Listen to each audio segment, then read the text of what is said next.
Assalomu alaykum aziz do'stlar. Navbatdagi 9-darsimizga xush kelibsiz. Demak, biz darslarimizda shu vaqtgacha chiziqli, tarmoqlanuvchi va takrorlanuvchi dasturlashni o'rganib chiqdik. Va oxirgi darsimizda shu, demak, while operatori yordamida qanday qilib takrorlashni hosil qilishni o'rganib chiqdik. Endi mana shu paytgacha bo'lgan narsalar umuman olganda dasturlash tilining mohiyati hisoblanadi. Umuman olganda buni biz algoritmlarni demak o'sha 3 ta yo'l bilan, ya'ni chiziqli, tarmoqlanuvchi, takrorlanuvchi turlarni birlashtirgan holda ixtiyoriy algoritmni yozishimiz mumkin bo'ladi, agar o'sha jarayon demak algoritmning qoidalariga yoki xossalariga tushadigan bo'lsa. Endi bundan buyog'i o'rganadigan narsalarimiz bo'ladi. Mana shu Python dasturlash tilining o'ziga xos imkoniyatlari. Demak, bu yerda Python dasturlash tili bizga bir qancha turdagi demak ichida, ya'ni Python dasturlash tiliga qo'shimcha kutubxona yoki boshqa bironta demak framework o'rnatmasdan turib Python dasturlash tilining o'zi bilan kelgan bir qancha turlar mavjud. Buni ingliz tilida built-in demak turlar deydi. Agar sizda qayerdadir mana shunday so'z o'qib qolsangiz, built-in deysa, built-in degan so'z kelib qolsa, demak bu narsa Python dasturlash tilining ichida bo'ladi va buni o'rnatish shart bo'lmaydi. Xo'p, mana shunday turlardan 3 ta eng muhimini o'rganamiz: tuple, list, ester. Endi kimda agar savol bo'ladigan bo'lsa, mana bu tuple bo'yicha biz tupleni oldin o'rgandik. Ya'ni mana shunday savol bo'lishi mumkin sizda. Tupleni o'rgandik-ku. Tupleni biz to'liq o'rganmadik. Tupleni umuman olganda o'sha vektorlarni, matrisalarni tushuntirish uchun va ular ustida amallar bajarish uchun hozirroq o'rgandik. Endi bu darsimizdan boshlab mana shu tupleni salgan chuqurroq o'tamiz. Undan keyin list degan turni o'rganamiz. O'sha vaqtimizga qarab keyin esterga o'tamiz.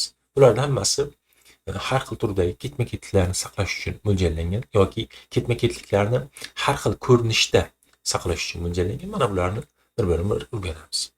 Xo'p, endi bu yerda boshqa dasturlash tillaridan farqli ravishda Python dasturlash tilida tuple bilan list degan ikkita tur mavjud. Bu ikkisi ham qisqa qilib aytganda bitta o'zgaruvchida bir nechta qiymatni saqlaydi. Xo'p, eslaydigan bo'lsangiz, bizda asosiy maqsadimiz tuple yordamida, masalan, a degan o'zgaruvchingiz bo'lsa, demak a degan o'zgaruvchingiz bo'lsa, unga 5 qiymat yozsangiz, u bitta qiymat bo'ladi. Endi o'shanday b degan o'zgaruvchingiz bor, unda demak 4, 3, 2 degan qiymat. Ya'ni 3 ta qiymatni bitta o'zgaruvchida saqlayapmiz. Mana bu yerda bitta qiymatni bitta o'zgaruvchida saqlayapmiz. Mana buni tuple dedik, mana buni oddiy int turida dedik. Endi mana buning b ning elementlari deb mana bularni alohida aytdik. Va b ning elementlariga murojaat qilishimiz uchun biz har doim b index operatori i yoki qandaydir i ning qiymati bor, masalan 1 yoki 0 yoki 2 o'sha narsani qo'ygan holatda bularga murojaat qilsak bo'ladi dedik. Ya'ni bularning qiymatini oladigan olsak bo'ladi dedik. Xo'p. Endi mana shu demak tuple turi bizga demak bitta qiymat emas, bir nechta qiymatlarni saqlashga imkon beradi. Xo'p, mana shu endi tuple turini hosil qilishning yoki demak yaratishning bir nechta demak imkoniyatlari bor. Bu imkoniyatlar demak umuman olganda standart imkoniyatlar hisoblanadi va Python dasturlash tiliga oldindan kiritilgan bo'ladi. Shuning uchun agar siz qavs bilan boshlab, ya'ni tenglik yoki mana bu o'zlashtirish operatorining o'ng tomoniga qavs ochib, qiymatlarni ketma-ket yozib ketadigan bo'lsangiz va qavsni yopadigan bo'lsangiz, u narsa to'g'ridan to'g'ri demak bizga tuple turida bo'ladi. Agar mana bu yerga bironta harf yozib qo'ysangiz, o'zgaruvchi nomini yozib qo'ysangiz, u holatda mana bu funksiyaga aylanib qoladi. Ya'ni funksiyaning chaqiruviga aylanib qoladi. Bu yerda biz funksiyani chaqirmoqchi emasmiz. Shu nuqtai nazarida demak bu yerda tuple turi bo'lyapti. Endi shularni bir-bir ko'rib chiqamiz. Qanday usullar bilan demak literal tuplelarni hosil qilish mumkin. Birinchisi qavs yordamida. Qavs tushundik, qavs ochamiz, qavs yopamiz. Shuning ichida nechta demak qiymat bo'ladigan bo'lsa, o'shalarni vergul orqali yozib chiqamiz. Endi bu yerda e'tibor qiladigan bo'lsangiz, demak string turida bo'lyapti. Masalan, ismlar Ahmad, Doniyor, Botir, Qahramon. Endi bu yerda umuman olganda hammasi ester turida bo'lyapti elementlari. Xohlasangiz bitta elementini ester turida, yana bitta elementini boshqa turda qilib ketishingiz mumkin. Masalan, int turida. Uning ahamiyati yo'q. Demak, ularni chop qilsangiz Ahmad, Doniyor, Botir, Qahramon turini ko'radigan bo'lsangiz tuple. Endi xuddi o'sha narsani demak soddalashtirish uchun mana bundan qovus to'plash desangiz ham bo'ladi. Mana qovus to'plashlasangiz xuddi shu narsani beradi. Hech qanday o'zgarish yo'q. Mana bu sintaks bilan bu sintaks o'rtasida hech qanday farq yo'q. Va mana shu jarayonni biz packing jarayoni deymiz. Mana bu yerda biz yozib ketganmiz. Xo'p, mana shu jarayonni packing deymiz. Xo'p, packing degani agar ingliz tilini siz bilmasangiz, paket degan so'z bor o'zbek tilida. O'sha ingliz tilida packing, package bo'ladi. Packing degani bir nechta narsani bitta narsaga solish. E'tibor qilayotgan bo'lsangiz, demak 4 ta ismni bitta o'zgaruvchida saqlayapmiz. O'sha narsa packing bo'ladi. Xo'p, endi mana shu narsaga teskari narsa bor. Ya'ni umuman olganda bir nechta qiymatni bitta qiymat qilib saqlash bu demak tuple turini hosil qilish bu demak ba'zi bir joylarda yoki ko'pincha packing deb ataladi. Agar siz qayerdadir ko'rsangiz packing degan so'zni bu degani o'sha tuple hosil qilinyapti deb tushunsangiz bo'ladi. Endi o'shanga teskari amal bor. Unpacking deydi. Bu yerda endi yana bitta joyi bor ekan, o'sha narsani e'tiborga olib ketaylik. Bitta demak exception holat, keyin packing, ya'ni unpacking degan narsaga o'tamiz. Mana bu yerda aytyapti, agar siz bitta elementdan iborat tuple o'zgaruvchisini e'lon qilmoqchi bo'lsangiz yoki aniqlamoqchi bo'lsangiz, u holatda siz albatta virgul qo'yishingiz kerak. Masalan, Ahmad virgul. Agar Ahmad virgulni mana buni o'chirib tashlasangiz virgulni. Mana bu qovusni ham bu tashlab yuboradi names. Bitta Ahmad degan satr turidagi qiymat namesga yuklanib qoladi. Mana bu yerda ham xuddi shunday virgul qo'ymasangiz, u holatda yuklanayotgan o'zgaruvchingiz bitta element o'sha tur qanday bo'lsa o'sha elementda o'sha turdagi o'zgaruvchi paydo bo'ladi. Tuple turidagi emas. Xo'p, keyin mana bu yerda bitta demak qo'llanmamiz xato ketdi. O'sha narsani eslatib qo'yamiz. Bu aniqlash emas. E'lon qilish emas. Demak, Python dasturlash tilida oldin aytganimizdek e'lon qilish yo'q. Python dasturlash tilida aniqlash bor. To'g'ridan-to'g'ri aniqlaymiz. Mana bu noto'g'ri. Shuning joyida aniqlash degan so'z bor. Xo'p. Endi keyingi sahifaga o'tamiz. Va demak, keyingi sahifani ham kattalashtiramiz, bizga moslashtirib va yuqoriga chiqamiz. Xo'p, endi unpacking degan tushunchani kiritamiz. Xo'p, mana bir nechta o'zgaruvchini bitta qilib saqlashni o'rgandik. Endi o'sha narsalarni alohida chiqarib olishimiz mumkinmi desak, ha, mumkin. Masalan, name 1, name 2, name 3, name 4 desangiz, Ahmad name 1 ning qiymati bo'lib qoladi. Doniyor name 2 ning qiymati, name 2 ga qiymat bo'lib qoladi. Botir name 3 ga qiymat bo'lib qoladi. Qahramon name 4 ga qiymat bo'lib qoladi. Va ularni chop qilsangiz, Ahmad, Doniyor, Botir, Qahramon degan narsa chiqadi. Mana shu narsa demak unpacking, ya'ni paketdan narsalar chiqarib hammasini o'z-o'ziga berish degan ma'noni anglatadi. Demak, tushunarli. Bitta o'zgaruvchi qilib hammasini namesga saqlaganingiz, ularni bitta qilib ajratishingiz mumkin. Mana shu yerda xuddi mana bu holatda demak yozib qo'yamiz. Mana bu holatda to'g'ridan to'g'risiz mana name 1, name 2, name 3, name 4 deb yuqoridagi namesni yozib qo'ysangiz ham bo'laveradi, o'zgaruvchilik. Faqat bitta narsaga e'tibor qilasiz.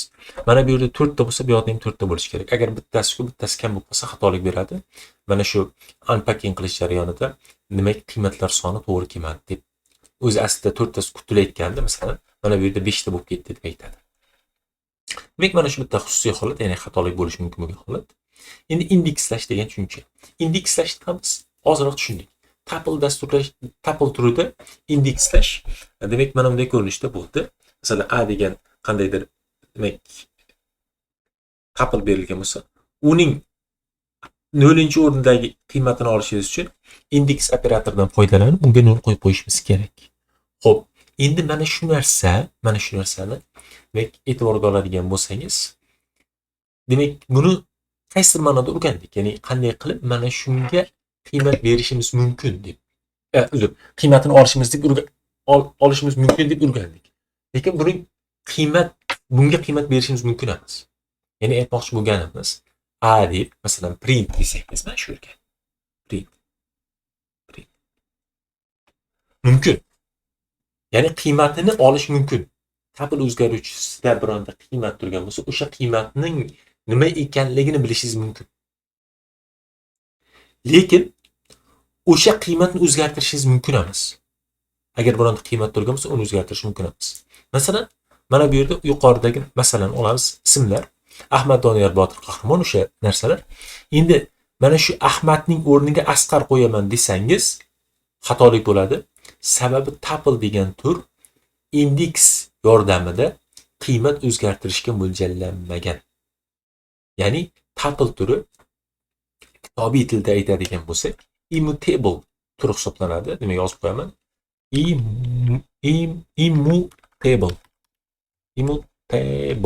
Immutable. Bu degani nima degani? Mana mutable degani o'z aslida demak, mutable degan alohida yozaylik. Xo'p, nega immutable. Demak, qavs ichiga olib qo'yaylik. Endi o'shanda menimcha yaxshiroq bo'ladi. Mutable. Nima uchun desa, mutable degan mutatsiya degan so'z bor. Mutatsiyaga uchrash. Ya'ni buning ichida nimadir narsani o'zgartirishni mutatsiya desak, o'sha immutable degani o'zgartirib bo'lmaydi degan. Tuple turi o'sha narsaga ruxsat bermaydi. Xo'p, endi list turiga o'tamiz bundan keyingi mavzuda. O'sha list turida o'sha narsa mumkin. Buning o'ziga xos demak kamchiliklari, yaxshi tomonlari, yomon tomonlari bor. Demak, tuple turida o'zgaruvchi e'lon qilsangiz, mana bunday ko'rinishda name'ga qiymat bera olmaysiz. Ya'ni bironta indeksdagi qiymatni o'zgartira olmaysiz. Xo'p, ana shu demak list turidagi xususiy holat. Keyinroq indekslash haqida gaplashamiz, ya'ni indekslashning ko'rinishlari haqida gaplashamiz. U yerda ester turi uchun ham, list turi uchun ham umumiy narsalar haqida gaplashamiz. Demak, tuple turi immutable tur. Immutable degani tuplening ichidagi bironta qiymatni indeks orqali o'zgartirish mumkin emas. Mana shu narsani. Hop, endi list degan turga o'tamiz. Hop, eng ko'p foydalanadigan turimiz bu list turi hisoblanadi. Mana shu bitta qiymat emas, bir nechta qiymatlarni olish uchun.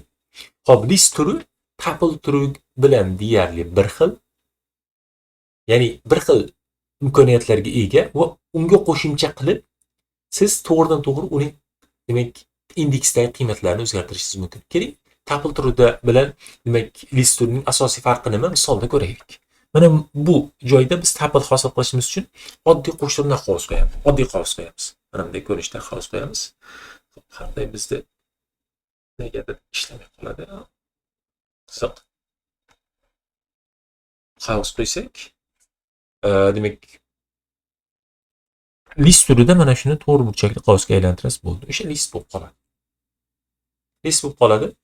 Endi o'sha names Ahmad Doniyor Botir Qahramon, endi buning turi list. Ana endi mana shu yerda. Hop. Salin kattalashtiraylik. Bu yerda. Bu narsani o'zgartiraman desangiz, bironta elementini o'zgartiraman desangiz, o'zgartirishingiz mumkin bo'ladi. Keling, hozir tuple turi bilan bir-biriga mos tushadigan qiymatlarni, ya'ni imkoniyatlarni ko'raylik, keyin o'sha boshqa imkoniyatlarga o'tamiz. Xo'p, mana bu yerda demak masala berilgan yoki namuna berilgan. Namunada demak 4 ta sondan iborat 3 6 2 9. Chop qilsangiz 3 6 2 9 chop qiladi. Indeksdagi birinchi indeksdagi qiymatni olaman desangiz 6 ni chop qiladi, sababi 0 1 dan boshlangan. Xo'p, a ning turini ko'raman desangiz, a turining o'zgaruvchining turi bu list turi hisoblanadi. Xo'p, endi agar bundagi qiymatlarni yig'aman desangiz, xuddi tupledagi ko'rinishda yig'ib olib ketsangiz bo'ladi. Mana bu yerda demak ular o'sha a list, demak s ga 0-elementni olyapmiz. 0-element ketgani uchun a ni 1 dan boshlayapmiz. a ga, ya'ni a ning elementlar sonini olyapmiz va mana bu takrorlash operatori while orqali ularni yig'indisini olyapmiz. Demak, yig'indisi 20 ga teng. Xo'p, bu narsa tuple bilan bir xil. Biz hozir yuqorida mana bu list degan joyini hosil qilayotgan paytimizda mana bu qavsning ichiga, ya'ni to'g'ri burchakli qavsning o'rniga oddiy qavs qo'yib qo'ysak ham, mana bu kodimizda hech qanday demak o'zgarish bo'lmaydi. Mana bu yerda demak mana bu yerga qavs qo'yib qo'ysak ham hech qanday o'zgarish bo'lmaydi. Natija bir xil chiqaveradi. Xo'p, endi bu yerda o'sha narsani tushuntirganmiz, qanday qilib nima qilamiz, hokazo. Eng asosiysi tuple turida demak tuple turida mavjud bo'lmagan narsalar. O'sha narsalarni ko'rib chiqamiz. Demak, ularni hammasini ko'rib chiqishimizga ko'p vaqt ketadi. Shuning uchun ba'zi birlarini ko'ramiz. Xo'p, tuple true'ning elementlar soni o'zgarmaydi. Masalan, tuple true'ga boshida 4 ta element solgan bo'lsangiz, 5-elementni sola olmaysiz yoki bironta elementni o'chirib tashlay olmaysiz. Demak, yuqorida ismlarimiz bor-da, mana bu ismlarga yangi ism qo'sha olmaysiz, yangi ismlarni o'chirib tashlay olmaysiz. Yoki mavjud ismlardan bittasini o'chirib yoki ikkitasini o'chirib tashlay olmaysiz. O'chirib tashlay olmaysiz. Sababi tuple true immutable true hisoblanadi. Ya'ni o'zgarmas true hisoblanadi. Endi list true'da o'sha narsa salgina yaxshiroq. Nimasi yaxshi? Birinchi list true'dagi obyektning, demak, append degan metodi bor. Xo'p, append degan metod biz yuqorida aytgan edik, bu funksiya hisoblanadi. Metod bilan funksiya bir xil, faqat funksiya bilan metodning asosiy farqi metod obyekt orqali chaqiriladi. Funksiya obyektsiz chaqiriladi. Xo'p, nuqta qo'yish orqali biz demak funksiyani chaqirishimiz mumkin. Demak, metodni chaqirishimiz mumkin. Funksiyani esa hech qanday nuqtasiz, obyektsiz chaqiramiz. Hozir o'sha narsani ko'ramiz. Xo'p, mana list true'da bitta o'zgaruvchi e'lon qilamiz. O'shaning append degan metodini ko'ramiz. Xo'p, yuqoriga o'tamiz. Mana bo'sh list qo'ydik. Ages degan. Bu ages degan o'zbek tilida men yoshlar degani, ya'ni yosh. Xo'p, agesga append, mana ages.append desangiz, mana bu funksiya hisoblanadi. Append degani o'z asli, lekin ages nuqta qilib agesning appendi bo'lgani uchun bu aynan mana bu ages degan o'zgaruvchiga tegishli funksiya bo'lgani uchun bu metod deyiladi. Tushunarli? Aynan agesga tegishli bo'lgani uchun metod deyiladi. Va mana bu nuqta demak operatori, demak kitobiy til bilan aytganda, demak ko'rish operatori yoki demak funksiyaga yoki demak a'zosiga yoki mana buningga tegishli biron narsaga o'tishni bildiradi. Demak, ages degan o'zgaruvchiga tegishli biron narsaga o'tish. Bu yerda append degan agesning demak metodi bor, o'shanga o'tyapmiz, o'shani chaqiryapmiz va unga 22 beryapmiz. Bu degani ages oldin bo'sh edi, bitta element yo'q edi, unga bitta element qo'shib qo'ydik. Ya'ni 22 bo'ldi. Endi buni chop qiladigan bo'lsangiz, yoshlar degan joyda 22 ni ko'rasiz. Endi o'shanga 4 ta yana boshqa yosh qo'shmoqchimiz. N teng 4 deymiz, A ga 0 beramiz. Va mana bu takrorlash 4 marta bajaramiz. Birinchi yoshni kiritamiz, inson yoshini kiriting, mana input int. Demak, input bizga string qaytarardi. Uni int ga o'giramiz va uni yosh degan o'zgaruvchi yuklaymiz. Va ages.append yosh desangiz, mana bu agesga oldin 22 kirgan bo'lsa, endi keyingi kiritilgan qiymat kiradi. Va natijada mana buni bittaga oshiramiz va mana shu takrorlash bir necha marta bajariladi. Ya'ni to'g'ri 4 marta bajariladi bu yerda. Va natijada sizga mana bu 4 ta birinchi boshda 22 ni kiritgandik, keyin 44 ni kiritdik, keyin 33 ni kiritdik, keyin 22 ni kiritdik, keyin 55 ni kiritdik. Mana shunday ko'rinishdagi yoshlar hosil bo'ladi. Mana shu narsa tuple true'da yo'q. Tuple true'da append degan funksiya yo'q. Yoki append degan metod yo'q. Bu append degan metod bo'lmagani uchun tuple'ni bir marta yaratasiz, o'sha yaratilgan holida ishlatasiz. Unga narsa qo'sha olmaysiz ham, undan narsa ola olmaysiz ham. Xo'p, endi keyingi qism. Xo'p. Elementning qiymatini o'zgartirish. Oldin bizda mana 22, 44, 33, 22, 55 bor edi. Tuple'da elementning qiymatini o'zgartirish mumkin emasdi. Endi bu yerda mumkin o'shaning qiymatini o'zgartirish. Masalan, ages degan o'zgarishni olamiz. Endi biz to'g'ridan to'g'ri foydalanuvchidan kiritishni so'ramasdan o'zimiz yozib qo'yamiz. Bu yerda misol sifatida mana bu ages degan yuqoridan foydalanuvchi kiritgan bo'lishi ham mumkin. Uning ahamiyati yo'q. Mana boshlang'ich qiymatlar mana bu 22, 33, 44. Endi ikkinchisini o'zgartiryapman 55 ga. Mana buni o'zgartiryapman. 44 ning joyiga 55 yozib qo'yapman. Mana shunday ko'rinishda 44 ning joyiga 55. Sababi 0, 1, 2, mana ikkinchisiga 55 yozyapman. Mana shu narsa mutable degan ma'noni anglatadi. Xo'p. Bu narsa mutable deb anglatadi. Yuqoriga yozamiz. Mutable. Mutable. Ya'ni buni o'zgartirish mumkin degani. Xo'p, yuqorida append degan metod ham bu yerda mutable deb anglatadi. Xo'p, endi mavjud elementni o'chirish. Mavjud elementni o'chirish uchun oxiridagini o'chirmoqchi bo'lsangiz pop qilasiz. Bu pop ikki xil narsani qaytaradi. O'sha o'chirmoqchi bo'lgan qiymatning o'chirmoqchi bo'lgan elementimizning qiymatini ham qaytaradi. Undan tashqari o'sha narsani o'chirib tashlaydi. Demak, bu metod hisoblanadi. Sababi ages degan o'zgaruvchidan keyin nuqta qo'yapmiz. Nuqta operatori o'sha agesning ichidagi mavjud bo'lgan qiymatlar va funksiyalarni chaqiradi. Bu funksiyalarni chaqiryapmiz va uni o'chirib tashlaymiz. Bunda mana 44 ketyapti. Birinchisida u 22, 33, 44 bordi. Endi o'sha 44 yo'q. Xo'p, endi pop metodi yordamida indeks bilan o'chirishingiz ham bo'ladi. Masalan, bironta indeks bersangiz, birinchisini o'chir desangiz, nollinchisi birinchisi, mana birinchisini o'chiramiz. Mana shunday ko'rishda o'chirib tashlashimiz mumkin. Xo'p, endi demak, bu narsani yana kengaytirish mumkin. Xususan demak, pop metodidan tashqari boshqa metodlar ham bor. Mana o'chirish yo'llari ham bor. Ya'ni pop metodidan boshqa metod bilan ham o'chirsa bo'ladi. Masalan, deal degan o'zgaruvchi bilan operator bilan o'chirsa bo'ladi. Bu haqida biz uncha gaplashmaymiz. Keyin sekin ba'zi narsalarni o'chiramiz. Hop, keyingisi demak mana shu list o'zgaruvchisining metodlari. Bu metod nima? Bu metod demak clear degan metod.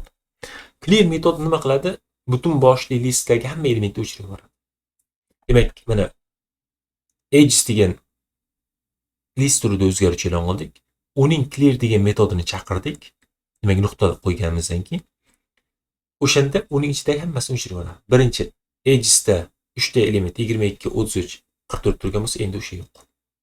Mana shunday ko'rinishda. Xo'p, mana shu yerda ba'zi bir narsalarga e'tibor qilish kerak. Mana shu o'zgarish bilan ishlayotganda.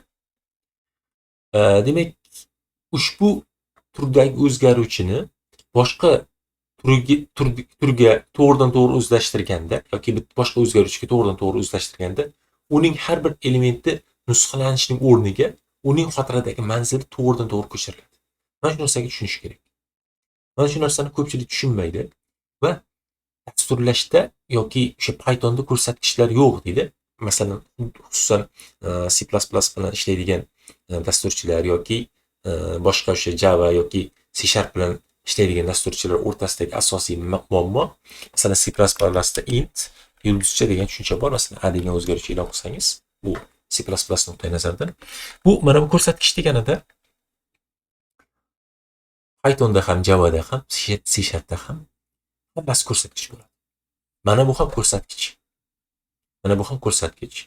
Mana bu qanday ko'rsatkich desangiz, bu o'zi aslida listlar bilan ishlayotgan paytda biz chuqur o'tmayapmiz. Salgina yuzakroq o'tyapmiz. Aslida C++ o'tilayotgan paytda yoki statik dasturlash tillari o'tilayotgan paytda bu narsa salgina chuqurroq o'tiladi. Mana bu yerda mana bu edges degan o'zgaruvchi e'lon qilinadi va xotiradan yoki xotiraga mana bu ko'rsatkich sifatida joylanadi. Shuning uchun hozir quyida ko'ramiz. Mana bu narsani bitta misolda ko'raylik, o'shanda tushunarli bo'ladi menimcha. Hop, mana bu yerda a degan list bor. O'sha 3 4 2 6. Boshlang'ich qiymatlarni chop qilsangiz, mana 3 4 2 6 bo'ldi. Uni b degan o'zgaruvchiga yuklayapmiz. Ya'ni b degan o'zgaruvchiga o'zlashtiryapmiz. Va b ning qiymatlari ham 3 4 6 3 4 2 6 bo'ldi. Endi b ning birinchi elementini o'zgartiryapsiz 55 ga. Mana bu yerda b ning qiymati ham bo'lib qoldi. B ning qiymati ham bo'lib qoldi. 3 4 2 6 ga teng bo'ldi.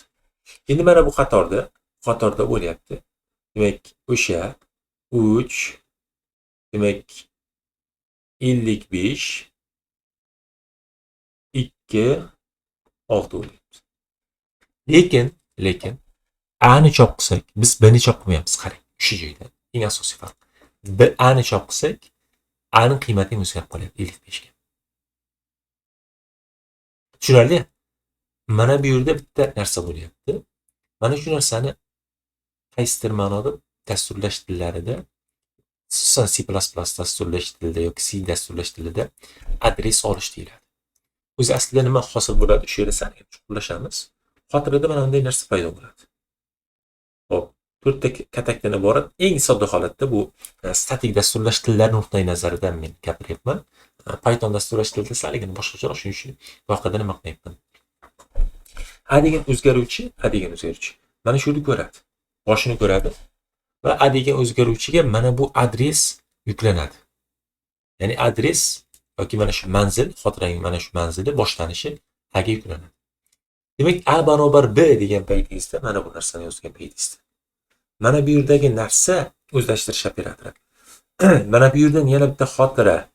Xuddi shunday xotira ajratmasdan, mana bunday xotirani ajratmasdan, mana bunday xotirani ajratmasdan bu A degan o'zgaruvchining turi list bo'lgani uchun mana bu B ning uchini yoki B ning adresini mana bu yerga qo'yib qo'yadi.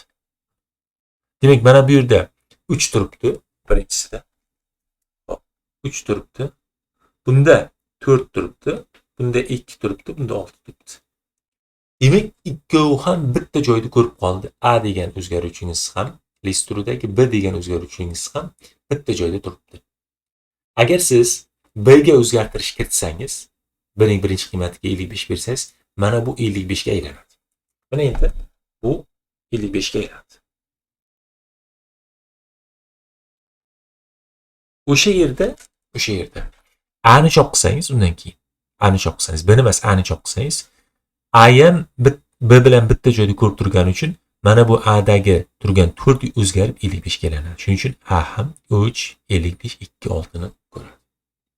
Qisqasi, bitta bank plastik kartasi bor yoki bitta demak akkaunt bor. Siz demak o'sha plastik kartani ham Click dasturiga ulab olgansiz, ham demak Payme degan dasturga ulab olgansiz. Clickdan do'stingizga pul jo'natsangiz, Payme'da ham ko'rinadi. Va ikki bitta joyda ko'rib turibdi. Xuddi mana shu narsa mana bu yerda paydo bo'lgan. Xo'p, mana shu narsa nima yutuq beradi? Har doim xotiradagi ba'zi bir narsani kopiya qilib, nusxa qilib olish demak shart emas. Uning o'rniga xotiradan joy ajratish o'rniga bitta joydan foydalanamizda, ularning adresini xotiradan xotiraga ko'chiramiz deydi. Mana shu orqali demak dasturlash tillarida ma'lum bir samaraga erishadi. Endi albatta bu narsa qo'shimcha bilimni talab qiladi. Aynan nimaga shundayligini tushunish uchun. Ushbu narsa ba'zi bir boshlovchilar uchun demak kod yozayotgan paytda xatolik keltirib chiqarish mumkin.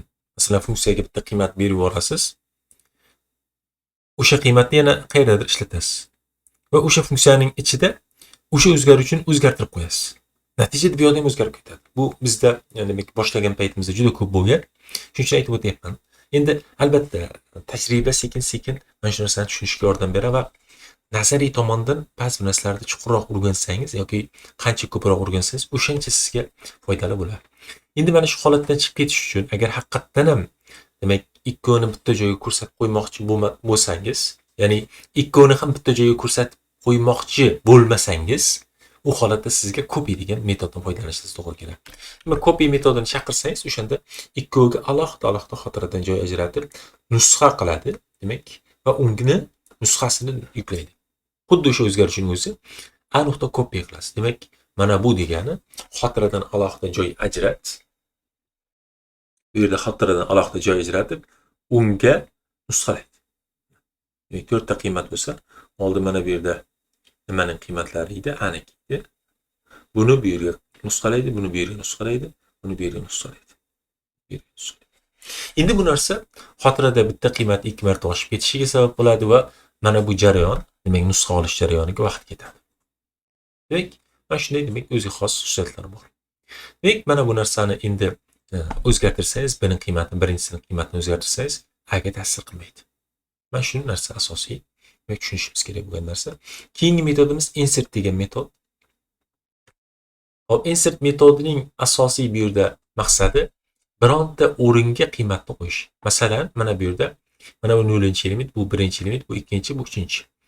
2-chi elementga qo'y desangiz, bu 0, bu 1, bu 2. Mana buning joyiga s ni qo'yadi.